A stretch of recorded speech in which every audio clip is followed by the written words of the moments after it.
오늘은 주연후 세 번째 주일입니다. 거룩하고 복된 주님의 날에 아버지의 집에 나오신 여러분, 또 각 가정에서 영상으로 예배하시는 여러분을 주님의 이름으로 사랑하고 환영합니다. 사랑합니다. 존중합니다. 존중합니다. 사랑합니다. 코비드 백신 접종 안내를 드립니다. 아래 사이트에 접속하셔서 백신 접종을 신청해 주시기를 부탁을 드립니다. 백신 예약하신 분들도 계시고 접종을 하신 분들도 계십니다.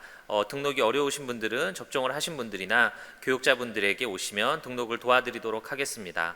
아울러 여러분들에게 기도 부탁을 드리는 것은 우리의 일상으로의 회복, 예배의 회복이 조속히 이루어질 수 있도록 함께 기도해 주시기를 부탁을 드립니다. 친교 간식 신청 안내를 받습니다. 매주 예배 후에 여러분들에게 친교 간식을 나누어 드리고 있습니다. 준비되어 있는 친교 간식 일정표에 사랑과 나눔의 마음으로 신청해 주시기를 부탁을 드립니다.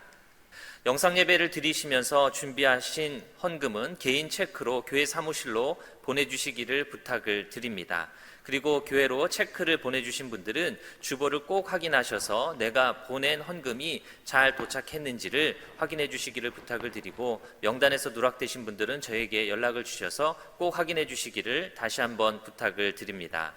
이제 다 같이 자리에서 일어나셔서 찬송하며 오늘의 예배를 시작합니다.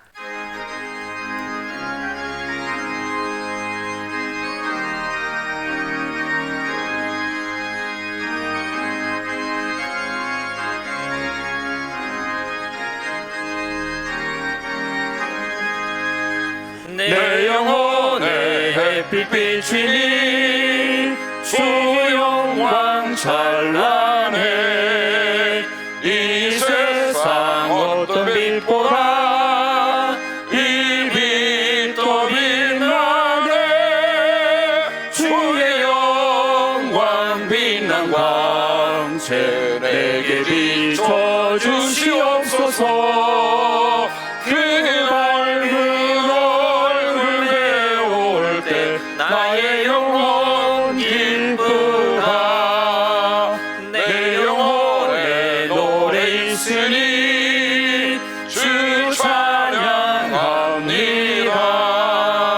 주 귀를 기울이시사 다 듣고 계시네. 주의 영광 빛난 광채 내게 비춰주시옵소서.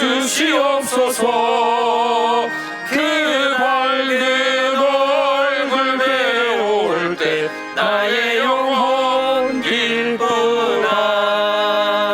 내 영혼의 봄날 되어서 주 함께 하실 때 그 평화 내게 깃들고 주의 꽃피네.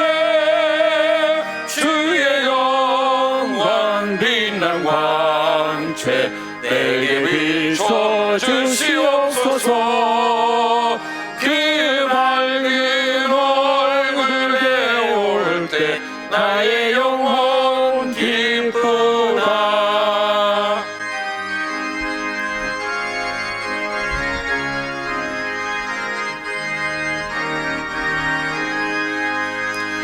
내 영혼에 희락이 있고 큰 소망 넘치네. 주 예수 복을 주시고 또 내려주시네. 주의 영광 빛난 광채 내게 비춰주시옵소서. 그 밝은 얼굴 배울 때 나의 영혼 기쁘다.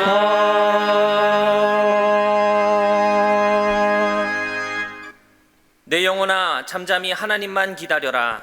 내 희망은 오직 하나님에게만 있다. 하나님만이 나의 반석, 나의 구원, 나의 요새이시니 나는 흔들리지 않는다. 내 구원과 영광이 하나님께 있다. 하나님은 내 견고한바이시오 나의 피난처이시다. 하나님만이 우리의 피난처이시니 그분만을 의지하고 그에게 너희의 속마음을 털어놓아라. 신분이 낮은 사람도 입김에 지나지 아니하고 신분이 높은 사람도 속임수에 지나지 아니하니 억압하는 힘을 의지하지 말라. 권세는 하나님의 것이다. 아멘. 아멘. 사도신경으로 우리의 신앙을 고백합니다. 전능하사 전능하사 천지를 천지를 만드신 만드신 하나님 하나님 아버지를 아버지를 내가 믿사오며 그 외아들 우리 주 예수 그리스도를 믿사오니 이는 성령으로 잉태하사 동정녀 마리아에게 나시고 본디오 빌라도에게 고난을 받으사 십자가에 못 박혀 죽으시고 장사한 지 사흘 만에 죽은 자 가운데서 다시 살아나시며 하늘에 오르사 전능하신 하나님 우편에 앉아 계시다가 저리로서 산자와 죽은 자를 심판하러 오시리라. 성령을 믿사오며 거룩한 공예와 성도가 서로 교통하는 것과 죄를 사하여 주시는 것과 몸이 다시 사는 것과 영원히 사는 것을 믿사옵나이다. 아멘.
주님의 영이시여 우리 가운데 함께하여 주셔서 주님이 우리와 함께 이 험한 여정을 걷고 계심을 알게 하시고 주의 성찬에 우리를 부르셨사오니 주님의 우리와 함께 동행하심을 마음속에 다시금 새기는 귀한 시간 되게 하옵소서. 주님의 이름으로 기도합니다. 아멘.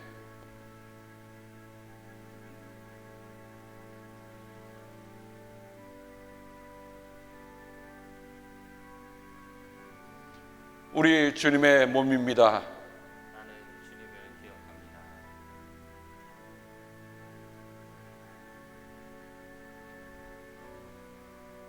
이것은 우리 주님의 보혈입니다. 나는 주님의 용서를 기억합니다.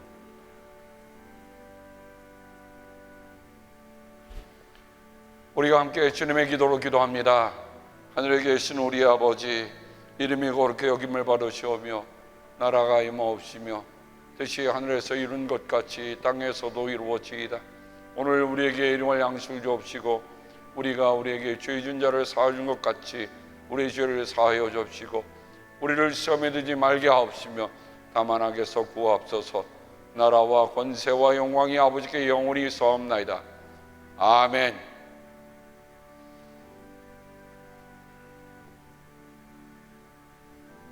주님의 몸입니다. 나는 주님을 기억합니다. 아멘. 나는 주님의 용서를 기억합니다. 아멘.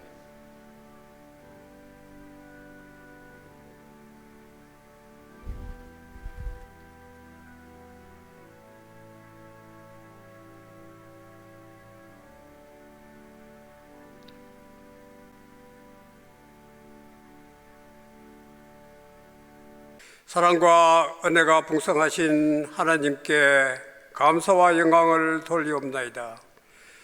코로나19으로 인하여 어려운 이 시기에 주님께서 저희들을 인도하셔 영상 예배와 비디오 예배로 저희들을 불러주시고 풍성한 은혜 내려주심을 감사드립니다. 지난 한 주 동안에도 저희들을 지켜주시었고 저희들의 삶을 하나하나 돌봐 주심 또한 감사드립니다.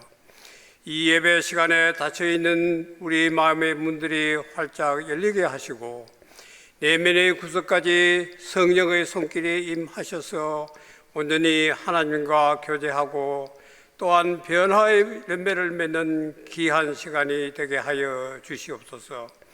오순절 마가의 다락방에서 내리신 그 성령이 오늘 이곳 우리 모두에게 임하시기를 기원합니다.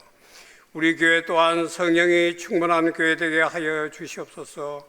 그래서 하나님을 뜨겁게 사랑함과 동시에 교우들끼리도 또한 뜨겁게 사랑하는 교회 되게 하옵소서.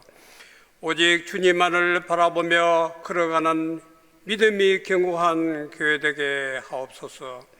무엇보다 이 지역의 소금과 빛의 역할을 잘 감당할 수 있는 교회 되게 하여 주시옵소서. 선교, 자학, 나눔 사역에 우리 교우 모두가 동참하여 지금 저희들이 뿌리는 이 조그만 씨앗이 먼 훗날 좋은 열매로 성장하여 좋은 나매로 성장하여 많은 열매를 맺고 그 그늘 아래 우리 이웃들의 쉼터와 휴식처가 되도록 주님 도와주시옵소서.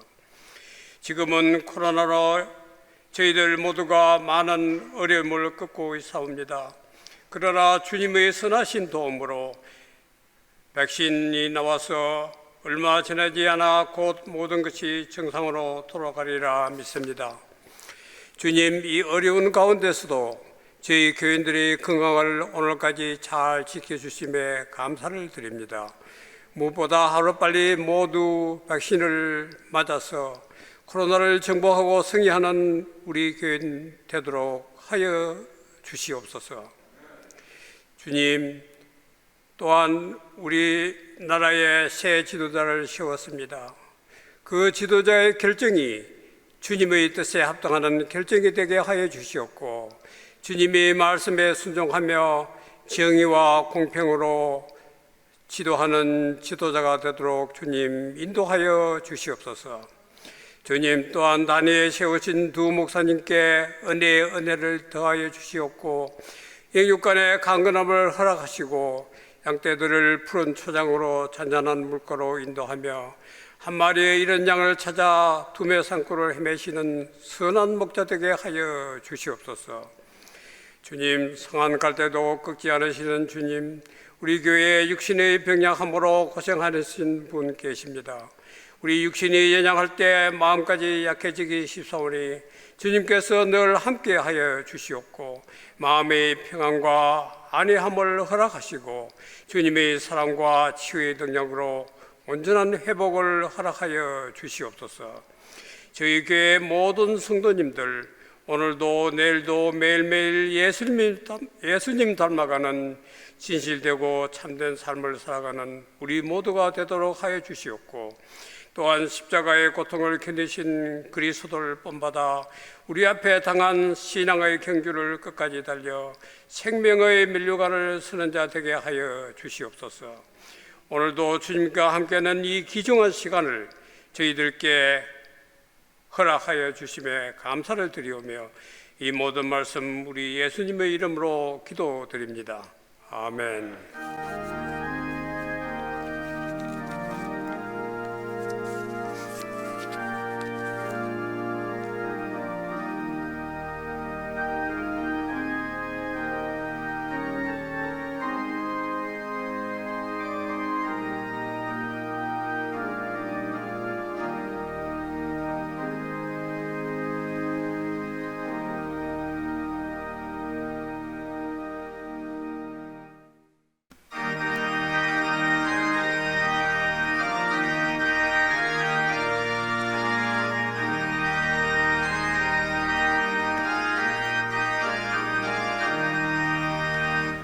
온 세상이 캄캄하여서 참 빛이 없었더니 그 빛나는 영광 나타나 온 세상 빛이었네.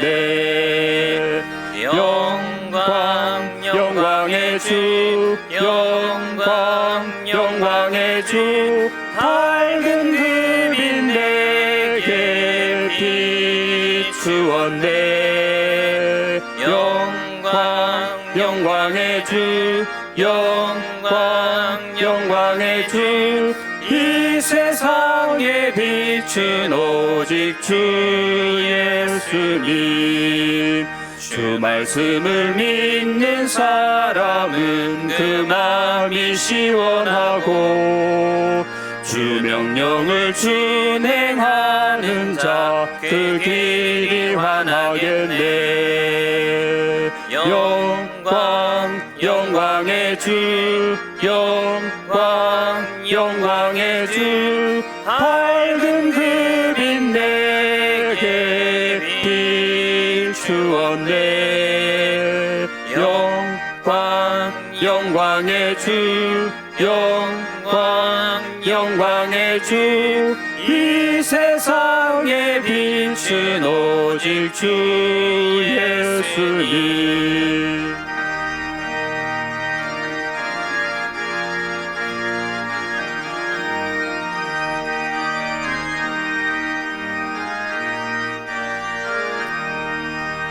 죄 가운데 사는 사람은 그 눈이 어두워도 그 죄악을 씻는 날에는 그 눈이 밝아지네.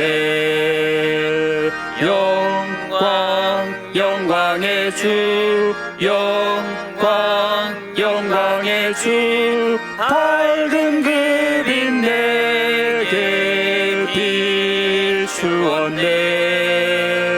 영광 영광의 주, 영광 영광의 주, 이 세상의 빛은 오직 주 예수님.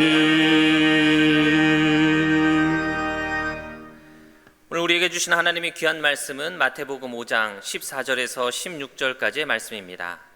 마태복음 5장 14절에서 16절까지의 말씀을 제가 읽어드리겠습니다. 너희는 세상의 빛이다. 산 위에 세운 마을은 숨길 수 없다. 또 사람이 등불을 켜서 말 아래에 다 내려놓지 아니하고 등경 위에다 놓아둔다. 그래야 등불이 집안에 있는 모든 사람에게 환히 비친다.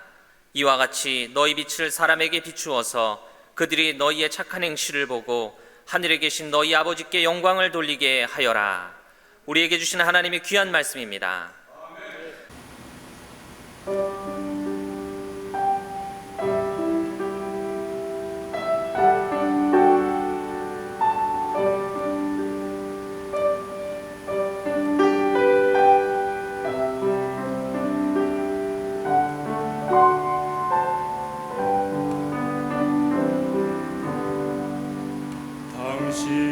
당신이 지쳐서 기도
목사님 나오셔서 너희 빛을 사람에게 비추어서라는 제목으로 말씀 전해 주실 때에 큰 은혜의 시간 되시기를 바랍니다.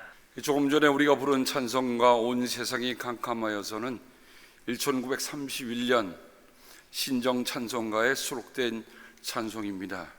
1931년은 일본이 신사 참배라고 하는 것을 각 교회와 학교에 강요하면서 드디어는 그 검은 마술을 아주 강하게 해서 교회가 핍박을 받고 어려웠던 그 시기입니다. 그 시기에 이 찬송을 어떤 마음으로 불렀을까라는 생각을 드니까 이 찬송을 그냥 부르면 안 되겠다는 마음이 듭니다. 세상이 깜깜할 때일수록 그리스도의 빛을 받아 사는 사람들은 그 어두운 세상에 빛이 되어야 한다는 말씀이죠. 저는 여러분과 함께 새해부터 산상설교, 예수님의 산상설교를 함께 나누고 있습니다. 근데 산상설교라는 텍스트를 읽을 때에 우리가 묵상할 때 유의할 점 세 가지를 여러분에게 꼭 말씀드리고자 합니다. 그것은 첫 번째는 컨텍스트라는 겁니다. 어떤 상황에서 이 말씀이 주어지고 있느냐 하는 것을 우리가 함께 느끼며 읽어야 돼요. 왜냐하면 성서의 말씀은 무시간적인 진리를 우리에게 통째로 주는 말씀이 아닙니다. 어떤 특정한 시대의 특정한 상황 속에 비추어서 오늘 읽어야 그 말씀을 바르게 읽을 수 있다는 거죠. 또 하나는 컨트라스트가 있습니다. 컨트라스트라는 말은 명과 암입니다. 어떤 것이 어둡고 어떤 것이 밝은가 하는 것을 분명히 비춰주고 있습니다. 무엇이 어둠인가, 무엇이 빛인가, 우리가 예수님의 산상설교를 통해서 이 말씀을 깨닫지 않고 배우지 않으면 우리가 어둠 속을 걸어도 어둠이 아니고 빛을 걸어가도 빛이 아닌 거예요. 그래서 우리는 이런 컨트라스트를 분명히 볼 수 있어야 합니다. 세 번째는 컨플릭트입니다. 컨플릭트는 갈나무와 등나무, 갈등이 서로 엉키는 것을 얘기하죠. 갈나무와 등나무는 칡나무와 등나무는 서로 같은 방향으로 가지 않습니다. 미국은 대선 이후에 지금 큰 갈등을 일으키고 있습니다. 심지어 미국 새로운 대통령 바이든의 이름의 첫자를 따서 바이폴라 시대가 임했다라고 얘기합니다. 양극의 시대, 둘로 갈라진 세대 속에. 그러니 어떤 의미에서 보면 우리가 이런 상황 속에서 예수님의 산상설교를 다시 읽는다고 하는 것은 굉장히 중요한 것을 얘기해 줍니다. 특별히 토라를 놓고, 토라라고 하는 것은 율법을 얘기합니다. 우리가 모세 오경이라고 부르는 그 오경을 놓고 예수님의 해석과 바리새파와 율법 학자들의 해석이 달랐습니다. 특별히 초대교회는 회당의 일부가 아니었습니다. 70년 예루살렘의 성전의 파괴가 가져온 이후에 유대인들은 아주 혼돈 속에 빠지게 됩니다. 어떻게 보면 지축이 변화가 된 거야. 지금껏 그들이 믿어왔고 그들이 지내왔던 그런 예루살렘 성전 중심의 예배가 70년 예루살렘 성전이 함락되고 파괴되면서 붕괴되면서 이제 어디 가서 예배를 드려야 하나? 우리의 삶의 중심이 무엇이 있어야 하나? 송두리째 뒤 흔들어 놓은 일이 있었습니다. 그래서 그들은 성전의 중심에서 회당으로, 제사 중심에서 율법 연구로, 제사장에서 랍비로 그 지축이 변화가 됩니다. 어떤 의미에서 보면 이 팬데믹 기간 후에 우리의 삶에 어떤 지축이 변화될까, 우리의 신앙에 어떤 것이 변화될까, 저도 한번 생각을 해보고 있습니다. 많은 사람들이 여러 가지 예견을 하고 있지만은 과연 우리 삶 속에 무엇보다 예수님께서 말씀하신 그 말씀으로 돌아가서 우리의 삶의 변화에 수동적인 대처가 아니라 능동적인 대처를 하는 것이 우리에게 필요하다고 생각이 됩니다. 힐렐의 제자였던 요하난 벤 자카이라고 하는 사람이 있습니다. 이 사람은 얌야 학파를 주창해서 유대교를 보호하고 보존하는데 으뜸을 선 사람입니다. 회당 예배의 그런 모든 규정들을 만들어 놓고, 그리고 90년에 율법서, 예언서, 성문서라고 하는 우리가 말하는 구약의 경전을 확정해 놓게 됩니다. 구약만 확정해 놓은 것이 아니라 그들이 자기가 믿는 유대교를 보호하기 위해서 저주하는 기도문도 만들어 놓습니다. 이교도들과 기독교인들이 이 땅에서 뿌리 내리지 못하게 해달라고 제하해 달라는 기도를 그들은 합니다. 다시 말하면 이 기도문은 예수를 믿으면서 유대교를 동시에 믿을 수 없게 만드는, 그래서 유대계 그리스도인들을 회당에서 추출하기 위해서, 출교하기 위해서 만들어진 기도입니다. 그래서 만일 어떤 사람이 그 기도문을 읽기 주저하거나 이 기도문에 아멘이라고 말하기를 주저한다면 회당에서 추방했습니다. 이것은 마치 신사참배를 하느냐 안 하느냐와 같은 것을 우리에게 얘기해 줍니다. 결국 이 시기에 유대교와 기독교가 철저하게 각기 다른 길을 걸어가게 됩니다. 여러분, 마태복음에 보면 교회란 말이 베드로의 고백 후에 그 교회란 말이 등장합니다. 근데 사복음서를 아무리 뒤져봐도 에클레시아라고 하는 교회라는 말은 마태복음에만 나옵니다. 이 말은 뭐냐면 회당과 교회가 다르다, 달리 갈 수밖에 없다는 것을 분명하게 하는 복음서입니다. 그래서 마태복음을 교회 복음서라고도 얘기합니다. 제가 아까 마태복음 읽을 때에, 산상설교를 읽을 때에 컨트라스트에 대해서 말씀을 드렸습니다. 명암. 여러분, 빛이라는 게 뭐예요? 빛이라고 하는 것은 명암을 가르는, 어둠과 빛을 가르는 중요한 소재입니다. 빛이 어둠일 수 없고 어둠이 빛일 수 없어요. 유대인들은 자기들이 자처하기를 우리는 빛이다 라고 얘기합니다. 로마서 2장에 보면 사도 바울은 가말리엘 밑에서 철저하게 바리새파의 교육을 받은 사람입니다. 근데 바울은 이렇게 합니다. 당신 정말 유대인이라고요?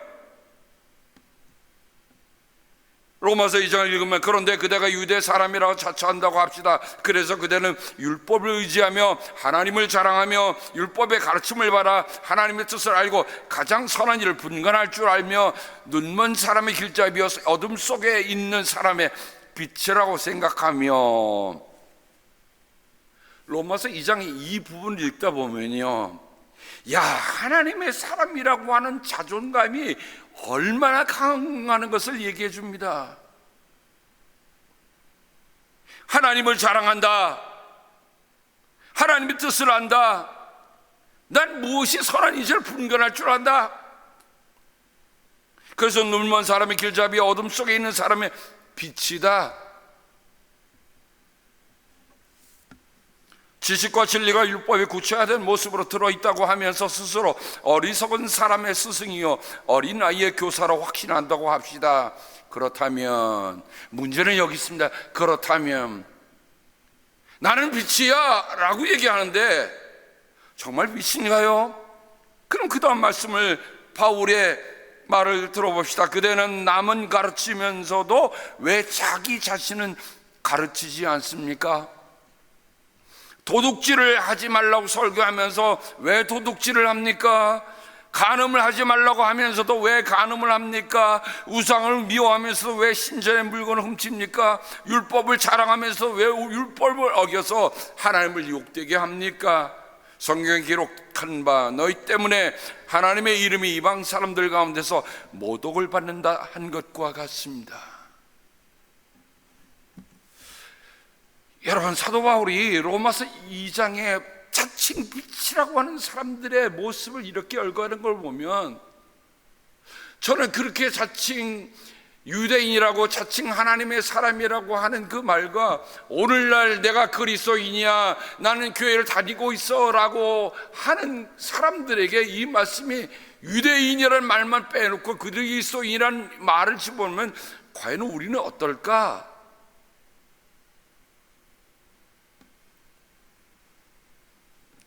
저는 탈무드 가운데 등만 들고 있는 앞을 못 보는 사람들의 이야기를 한번 여러분과 함께 나눕니다. 저는 오래전에 이 글을 읽으면서 한 번도 잊혀진 적이 없어요. 등불을 펴고 밤길 나서는 맹인이 있었습니다. 사람이 묻습니다. 아니, 안 못 보는 당신에게 등불이 무엇이 필요가 있어? 그러자 그 맹인은 이렇게 얘기합니다. 나는 못 보지만 누군가 나를 볼 수 있지 않겠어? 사람들은 그의 생각에 무릎을 쳤습니다. 여기까지가 탈무드에 나오는 얘기고, 그 다음에 나오는 이야기는 그 다음 얘기입니다. 나는 저녁에도 등불을 들고 다니는 앞을 못 보는 사람이야. 그러니까 나는 안전하고 다른 사람이 나를 볼 수 있어. 근데 실상은 어떻습니까? 그 다음 얘기입니다. 그가 어느 날 똑같이 등을 들고 밤중에 길을 나서게 됐습니다. 근데 어느덧 길을 가다 누군가 깍 부딪혀서 뒹굴게 되었어. 뒹굴면서 이 눈먼 사람은 얘기를 합니다. 아니, 눈이 멀었어? 등불도 못 본단 말이요? 그러자 저쯤에서 같이 부딪힌 사람이 이렇게 얘기하는 겁니다. 무슨 등불? 당신이 손에 든 것이 등이나 불이 꺼져 있지 않소? 어떤 이유일까요? 기름이 떨어졌을까요? 세찬 바람이 불어서 불이 꺼졌을까요? 여러분, 등불이라고 하는 목적은 뭡니까? 빛을 비추는 게 목적인데, 등만 들고 있다고 해서 그게 등불이겠습니까?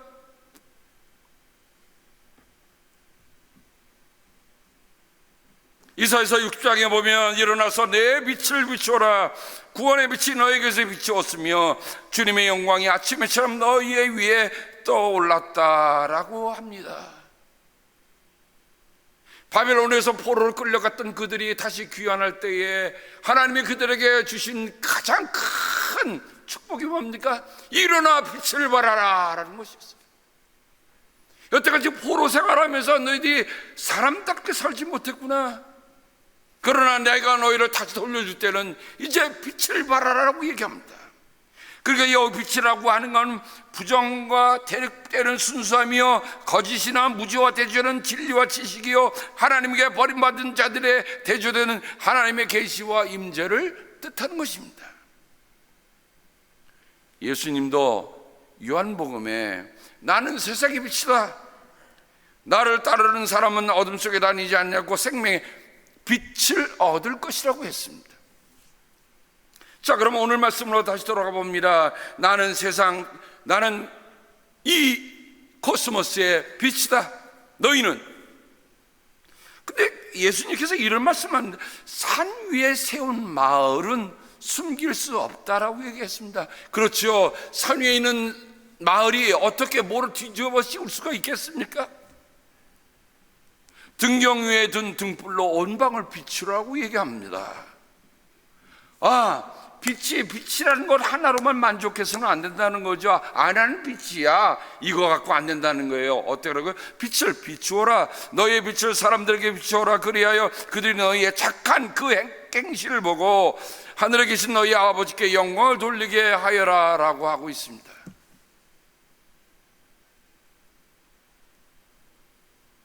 우리가 빛이라고 할 때 우리는 두 가지 측면을 생각하고 합니다. 하나는 하나님이 빛의 근원이신 하나님이 우리를 지켜보고 계신다는 거예요. 내가 빛의 구실을 다하고 있는지 지켜보신다는 겁니다. 또 하나는 어둠에 있는 세상이 빛인 우리를 주목하여 보고 있다는 겁니다. 모양만 무늬만의 그리스도인으로는 안 됩니다. 세상은 여전히 어두워 길을 찾지 못합니다.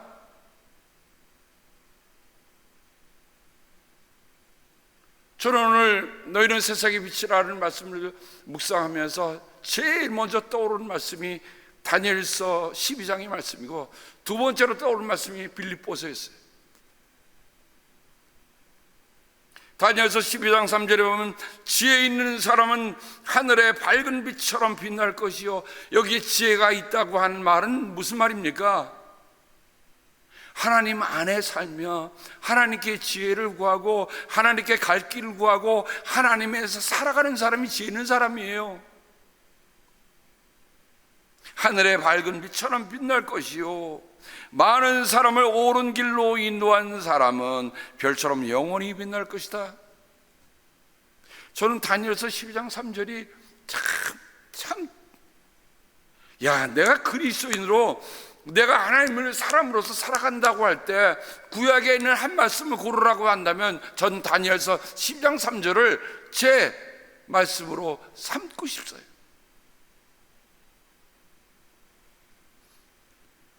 다니엘서 12장 3절은 그냥 주어진 말씀이 아니죠.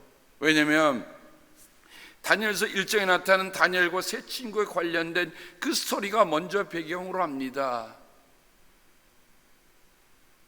느부갓네살에 의해서 끌려갔던 왕족과 귀족들 가운데 청년들이 환관장에 의해서 먼저 흠이 없고 잘생기고 똑똑한 사람은 먼저 골랐어요.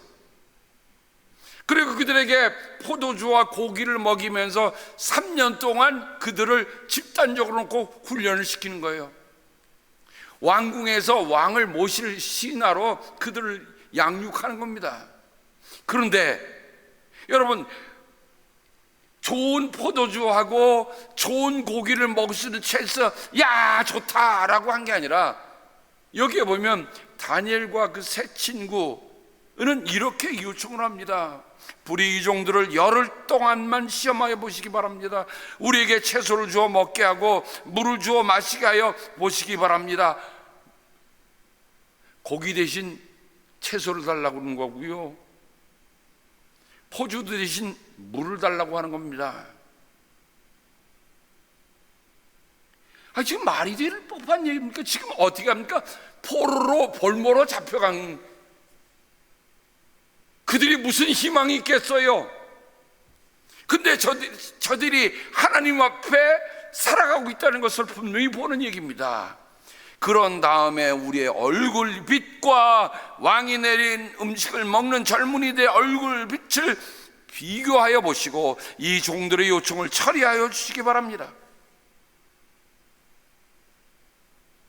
일어나 빛을 발하라 라고 하는 말씀, 너희는 세상의 빛이다 라고 하는데 그 다니엘서 보면 멀리 저 멀리에 있는 그 빛이 아니라 내 얼굴빛, 그 말은 뭐예요? 내 안에 빛이 있는가 없는가를 우리에게 보여주는 겁니다.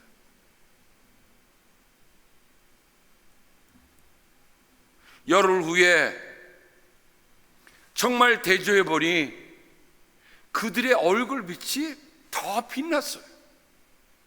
그래서 3년 동안 이들은 고기나 포도주를 먹지 않고 야채와 물을 마시면서 3년 동안 했는데, 왕이 정해놓은 3년 동안에 무슨 일이 있었는가? 성경에 보면 하나님은 이 네 젊은이들이 지식을 얻게 하시고 문학과 학문에 능통하게 하셨다. 그 밖에도 다니엘에게는 환상과 온갖 꿈을 해석하는 능력까지 주셨다. 여러분, 다니엘서 보면 다니엘이 왕의 꿈을 해석해 준 능력이 나타나는데요, 어느 지경까지냐면 심지어는 왕이 내가 무슨 꿈을 꿨는지 맞추고 그 꿈을 해석해보라라고까지 얘기합니다. 아니, 꿈을 꾼 얘기를 얘기해 주면 해석은 이리저리 붙일 수 있지만 아무도 얘기해 주는데 그 꿈까지 맞히라니, 그렇지 않으면 다 죽여버리겠다. 누가 했습니까? 다니엘만이 했어요. 어떻게 가능했습니까? 하나님께서 그 능력을 주셨다. 왕이 정해놓은 3년 동안의 교육이 끝난 날, 환관장은 교육을 받은 젊은이들을 모두 느부갓네살 앞으로 데리고 갑니다. 왕이 이제 그 사람들, 그 청년들을 하나하나 이렇게 물으면서 인터뷰를 하는 겁니다. 인터뷰 하다가 딱 네 사람을 찍었어요. 그 사람이 누굽니까? 다니엘, 하나냐, 미사엘, 아시아랴. 물론 이거 히브리식입니다. 나중에 사드락, 메삭, 아벳느고라고 하는 그 이름으로 바꿨습니다만은,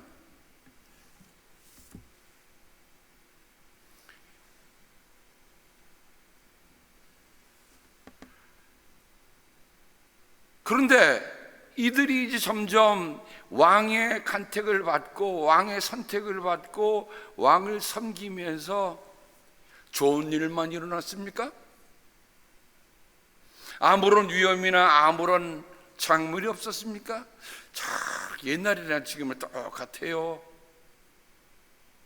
그들이 잘 나가서 시기한 사람들이 잠깐 왕을 부추겨서 왕의 신상을 만들어 놓고 왕의 나팔을 불면 다 절을 하되, 절을 하지 않는 사람은 처형하라고 그렇게 얘기를 합니다.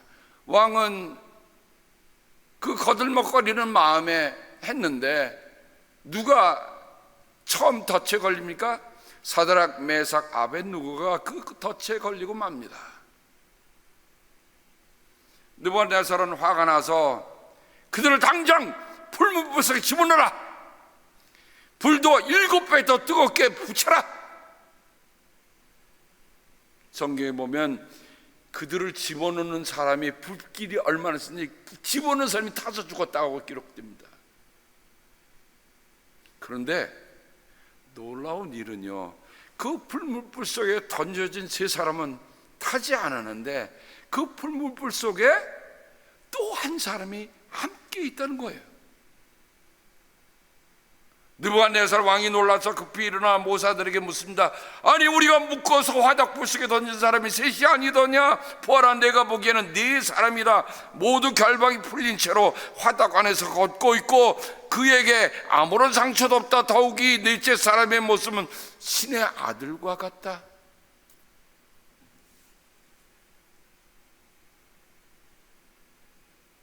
이런 어려움 속에서 그들은 신앙을 지키고 정말 하늘의 별처럼 빛나는 사람들이 되었던 것입니다. 그 안에 정치적인 위기와 또한 암살과 그 이후에 다니엘이 어려움을 당합니다. 그 다음엔 뭐라고 얘기합니까? 다니엘이 늘 예루살렘을 향해 기도하는 것을 본 그들이 다니엘을 처치하려고 또 모의를 삼아서 결국 다니엘은 사자굴 속에 던져지게 됩니다. 근데 참 이상한 일입니다. 좀 그림을, 여러 가지 그림이 있지만 다니엘의 그림을 보세요. 다니엘이 어떻게 하고 있습니까? 아마 저 모양은 하나님이 계신 그곳을 향해서 그가 기도하는 모습입니다. 묶였지만 그는 의연했습니다. 근데 사자들의 눈치를 보세요. 사자들의 모두가 입이 다 봉해져 있어요.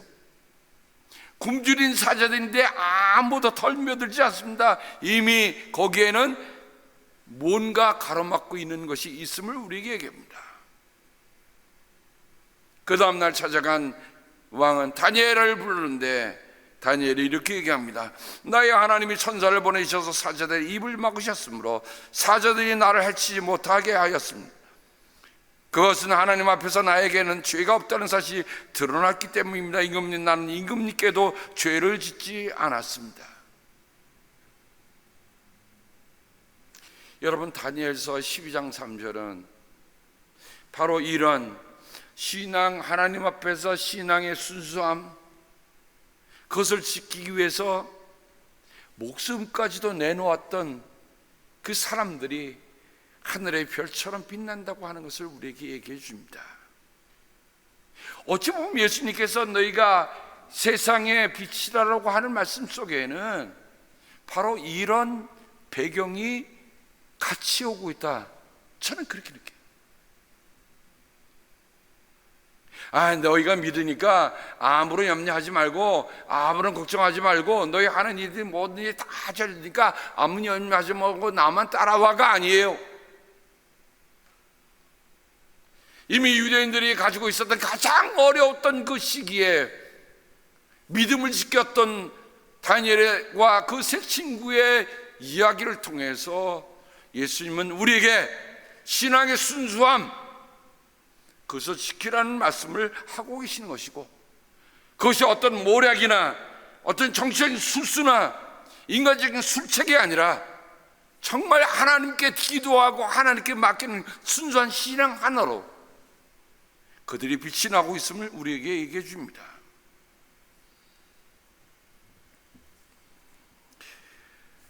빌립보서 2장 14절의 말씀입니다.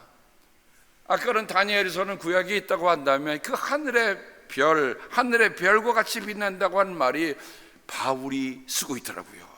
빌립보서 2장 14절, 무슨 일인지 불평과 시비를 하지 말고 하십시오. 그리하여 여러분은 흠이 없고 순결해져서 구부러지고 뒤틀린 세대 가운데서 하나님의 흠없는 자녀가 되어야 할 것입니다.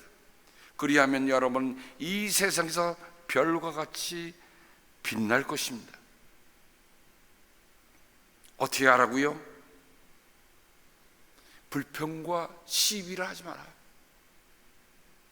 여러분, 내 안에 불평과 시비가 생기기 시작하면 내 안에 있는 마음의 창이 흐려지고 내 안에 있는 빛을 발하는 렌즈가 흐려지게 돼요.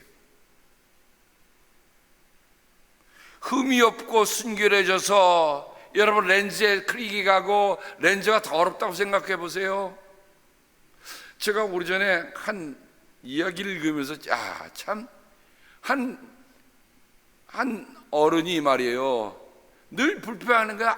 왜 세상이 저렇게 뿌예 희끄무리해.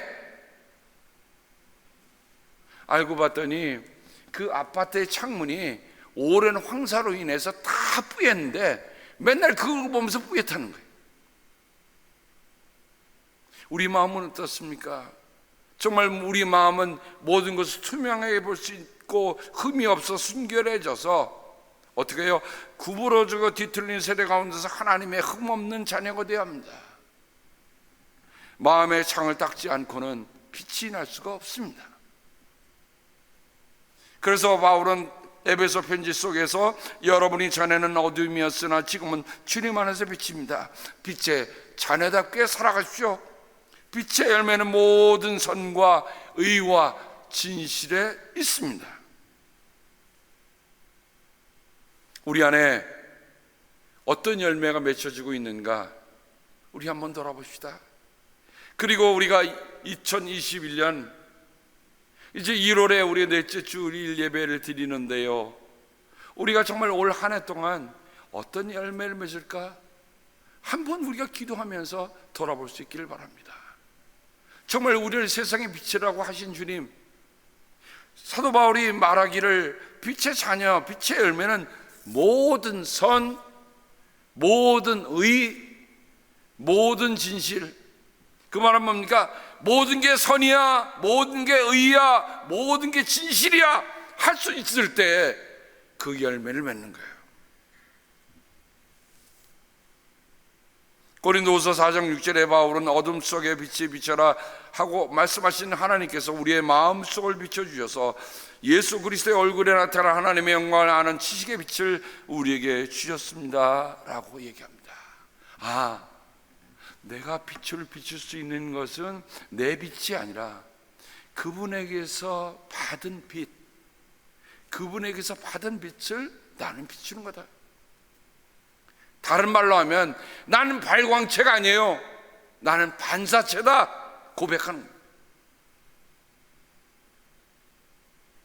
예수님께서 말씀하신 그 말씀을 사도 베드로는 이렇게 얘기합니다. 여러분은 이방 사람 가운데서 행실을 바르게 하십시오. 그렇게 해야 그들은 여러분더러 악을 행하는 자라고 욕하다가도 여러분의 바른 얘기를 보고 하나님께서 찾아오시는 날에 하나님께 영광을 돌릴 것입니다. 어떻게 살라고요? 우리가 행실을 바르게 살아야 된다. 왜? 그러다가 저 왜 예수 믿는 사람이에요? 그렇지, 저 모양이지 라고 하던 사람들이 그 예수 믿는 사람들의 삶을 보고 정말 하나님을 만나게 되고 그 선한 행실 때문에 하나님께 찾아오신 날에 하나님께 영광을 돌릴 것이라는 말입니다. 마태복음에 기록되어 있지 않지만 누가복음에 본 우리가 말하는 선한 사마리아 사람의 얘기가 나옵니다. 내가 무엇을 해야 영생을 얻겠습니까? 그게 유대인의 생각입니다. 유대인의 생각. 내가 무슨 착한 일을 해야 우리가 잘 아는 선한 사마리아 사람의 비유를 우리는 잘 기억하고 있습니다. 제사장도 피합니다. 레위인도 피해갑니다. 그런데 사마리아 사람은 그 강도 만난 사람을 자기 나귀에 태워 데리고 가서 여관에 데리고 가서 그의 상처를 치유해주고, 그 다음에 내가 돌아올 때 혹시 더 갚을 일 있으면 갚겠다라고 합니다. 그러면서 예수님이 묻습니다. 이 가운데 누가 이웃이 되어준 사람이냐? 누가 내 이웃이냐라고 물어보는 그 말에, 그 말씀도 역사상에 실제로 있었던 얘기를 예수님이 다시 비유로 말씀해서 우리에게 말씀해 주는 겁니다. 요즘 팬데믹 동안에 뉴욕도 중요한 곳곳에 그 사마리탄이라고 하는 사람들이 텐트를 치고 가서 돕는 모습을 봅니다. 그 사마리탄의 지갑, 저는 참 그게 마음이 뭉클합니다.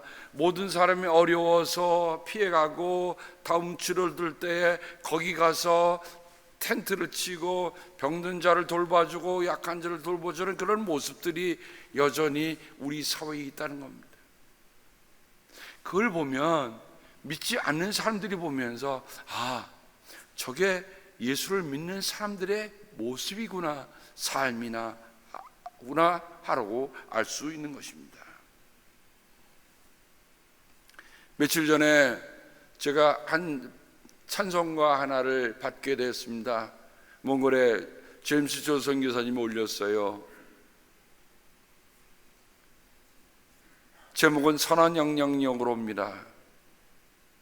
독일의 한 목사님이 그 디트릭 보네퍼의 마지막 편지를, 이 편지는 1944년 그가 사랑하는 약혼자에게 보낸 마지막 편지입니다. 근데 그 편지의 내용을 곡을 붙여서 지금 부르고 있어요. 아마 우리도 나중에 찬양이 다시 불려주게 되면 이 찬양 한번 같이 부르면 좋겠습니다. 연세가 지긋하신 그 목사님 피아노를 치시면서 그 독일어로 이 찬송을 부르는 걸 들으면서 참 마음이 뭉클했습니다. 그래서 제가 그 가사만, 그 내용만 오늘 여러분에게 소개합니다. 먼저 그 선한 영향력으로 디트릭 보네퍼는 이런 얘기를 했습니다. 보이지 않는 곳으로 도피하는 것은 부르심의 거부다. 보이지 않게 숨으려는 예수의 공동체는 예수를 따르는 것이 아니다.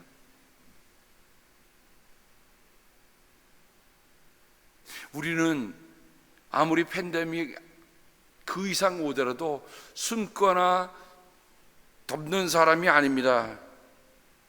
정말 하나님의 은혜로 우리가 함께 갈 수 있는 사람들입니다. 선한 영향력으로를 제가 오늘 말씀에 여러분 뜻을 한번 잘 생각하면서, 이분은 미국에서 정말 교수직의 제안을 받고 거기에 있을 수 있었지만 독일이 히틀러 치하에서 정말 교회도 제대로 길을 가고 있지 않고 어둠에 빠져가는 걸 보고 그는 가슴이 아파서 독일에 귀국을 하고 그 나치 히틀러를 없애려는 그런 모의에 가담했다고 해서 결국 그는 형장의 이슬로 사라지게 됩니다. 근데 그의 마음에는 어떤 것이 있었을까? 선한, 하나님의 선한 힘이 있었어요. 그 선한 힘에 고요히 감싸여 그 놀라운 평안을 누리며 나 그들과 함께 걸어가네, 나 그들과 한 해를 여네. 지나간 허물 어둠의 날들이 무겁게 내 영혼 짓눌러도 오 주여 우리를 외면치 마시고 약속의 구원을 이루소서. 주께서 밝히신 작은 촛불이 어둠을 헤치고 타오르네. 그 빛에 우리 모두 하나 되어 온 누리에 비추게 하소서. 이 고요함이 깊이 번져갈 때 저 가슴 벅찬 노래 들리네. 다시 하나가 되게 이끄소서. 당신의 빛이 빛나는 이 밤, 그 선한 힘이 우리를 감싸시니 믿음으로 일어날 일 기대하네. 주 언제나 우리와 함께 계셔 하루 또 하루가 늘 새로워.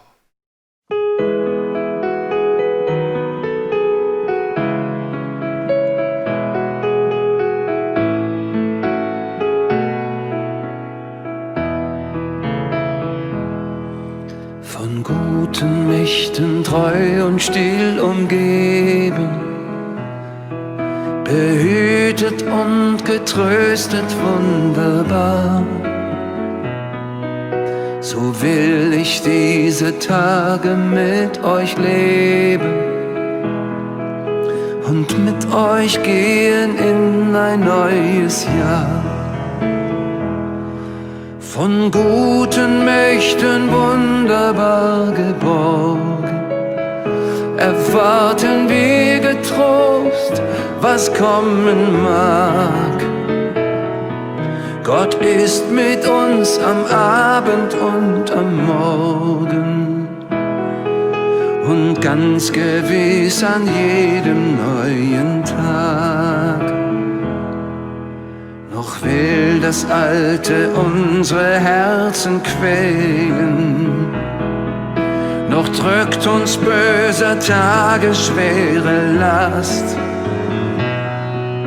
Ach Herr, gib unseren aufgescheuchten Seelen das Heil, für das du uns bereitet hast.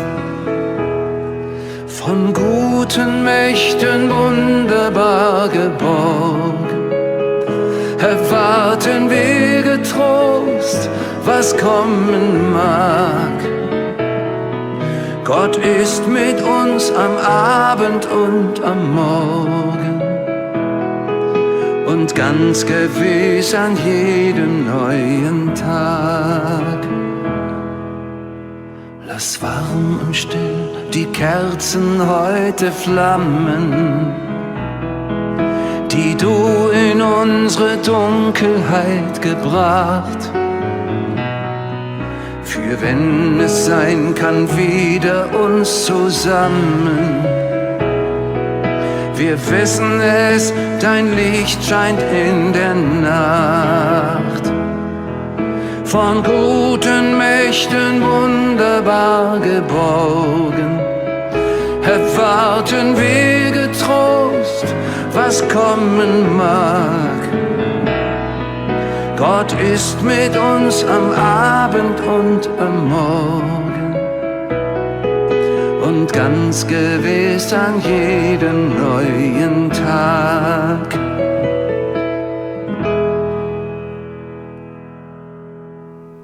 기도하겠습니다. 하나님 아버지, 감사합니다.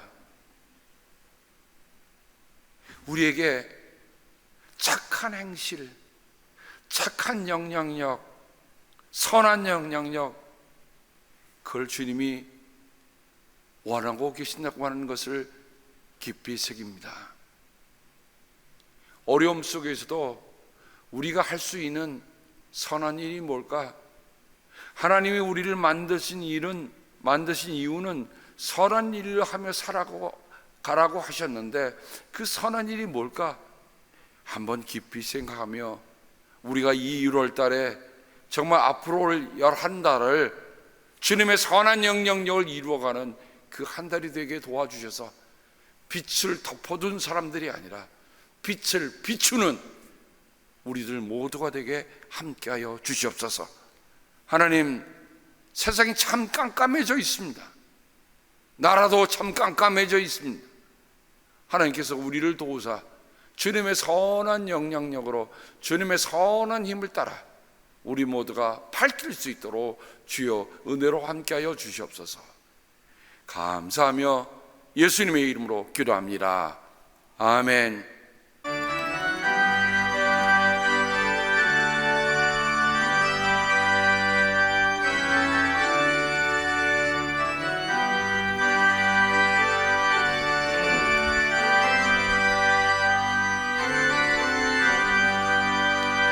대산을 넘어 험곡에 가고 비 가운데로 걸어가면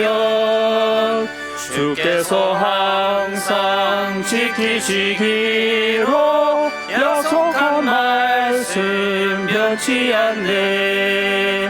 하늘의 영광 하늘의 영광 나의 맘속에 차고도 넘쳐 할렐루야를 힘차게 불러 영원히 주를 찬양하리.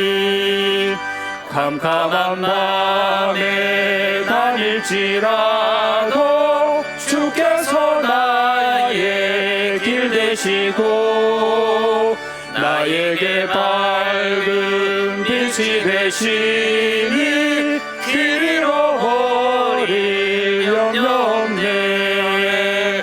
하늘의 영광 하늘의 영광 나의 맘속에 차고도 넘쳐 할렐루야를 힘차게 불러 영원히 주를 찬양하리.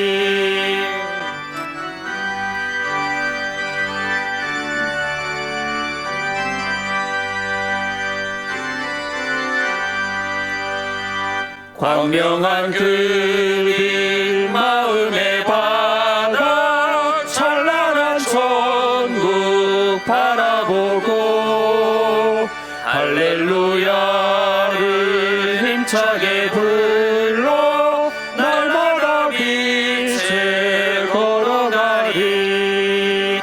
하늘의 영광 하늘의 영광 나의 맘속에 차고도 넘쳐 할렐루야를 힘차게 불러 영원히 주를 찬양하리.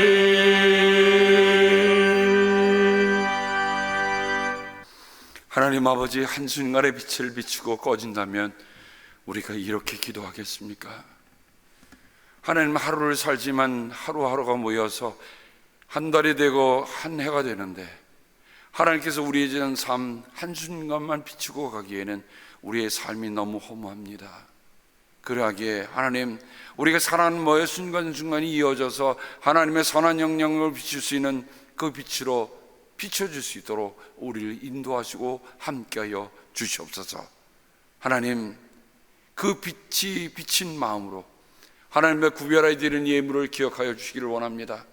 이곳에서 또는 각 가정에서 또한 아버지의 흩어지는 곳에서 주님을 기억하며 주님, 내 삶의 모든 것이 담긴 예물입니다.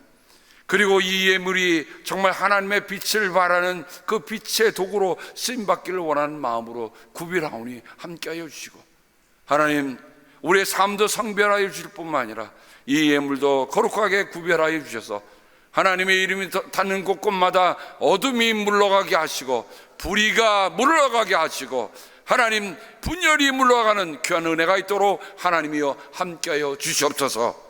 하나님의 선한 영령로로 우리가 살아가기를 간절히 구하오니 주여 우리를 도와 주시옵소서. 주님께서 복을 주시고 지켜주시며 주님께서 밝은 얼굴로 되시며 은혜를 베풀어 주시고 주님께서 귀 보셔서 평화 주시기를 성부와 성자와 성령의 이름 받들어 간절히 축복하며 기도합니다. 아멘.